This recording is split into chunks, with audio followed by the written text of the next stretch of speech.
بسم الله الرحمن الرحيم، والصلاة والسلام على أشرف المرسلين سيدنا محمد وعلى آله وصحبه وسلم أجمعين.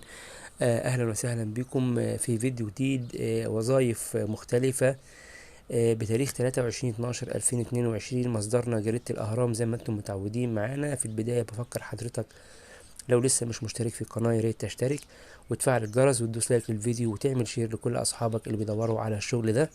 الإعلان يا جماعة معانا النهاردة بيقول شركة صناعية كبرى تعمل في مجال الورق والكرتون بمدينة العبور تطلب في مدينة العبور تطلب 1 مدير إنتاج خبرة من 10 ل 15 سنة.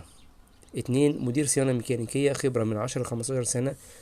مدير صيانة كهربائية خبرة من 10 ل 15 سنة.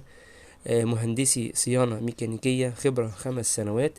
مهندسي صيانة كهربائية وكنترول على دراية بالدي سي اس والبي ال سي خبرة 10 سنوات. 6 فنيين صيانة ميكانيكية خبرة من 5 ل10 سنوات. بعد كده فنيين صيانة كهربائية وكنترول وصيانة أجهزة نيوماتيك وهيدروليك خبرة من 5 إلى 10 سنوات. بعد كده مشرفي مبيعات في مجال الورق والكرتون خبرة من 5 إلى 10 سنوات. بعد كده مندوبي مبيعات في مجال الورق والكرتون خبرة من 5 إلى 10 سنوات.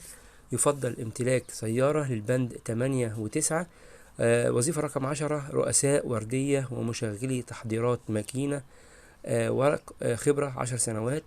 وظيفة رقم 11 مشغلي مقص البقر خبرة 10 سنوات. 12 فنيين معامل ومراقب جودة خبرة من 5 ل 10 سنوات.